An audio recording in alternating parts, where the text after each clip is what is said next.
My name is Tommy Wilson, and I'm 18 years old. My dad, my mom was a strong Christian, and my dad was a strong alcoholic.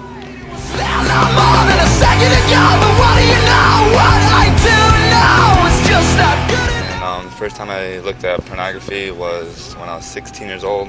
It was between my freshman and sophomore year.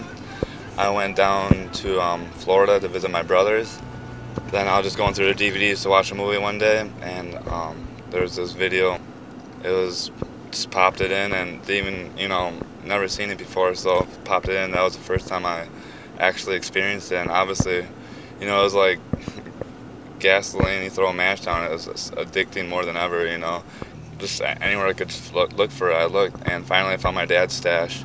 After school every day, went home, looked at it, and I felt horrible after it. It was just one of those things that it just it got to you, but it seemed like there was nothing I could do. I mean, I was pretty young, so I didn't really have that control of myself kind of mindset. I didn't need to look at pornography to masturbate. It was to the point where it was so clear in my head that that I can just imagine it. It wasn't like an everyday thing, but every once in a while, Little Caesars bathroom.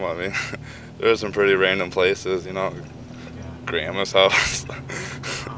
There are some pretty random places just so you could put it on the list. Ain't it something to know you're lost?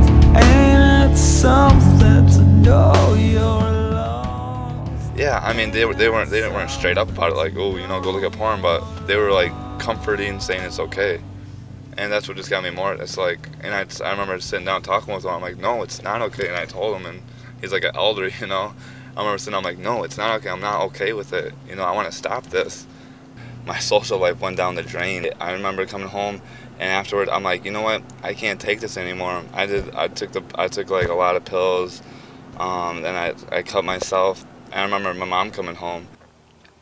I remember telling her, and I didn't tell her like why it was about. I just told her, going through a rough time, and nobody had any clue. You know what I mean? Nobody even knew I was depressed. It was just I put on a face at school, came home, and so then I told her, and then it happened like for the next week or two. It still happened. I got depressed, and that was like 2 years ago, and it was one of those things I prayed for, and I still struggle. I don't think I can get to that point where I'm perfect.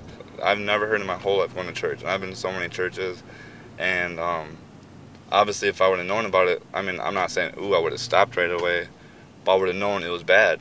It was just one of those things for that first year I started. It was one of those deep, that's just from God, those deep gut feeling saying this is wrong.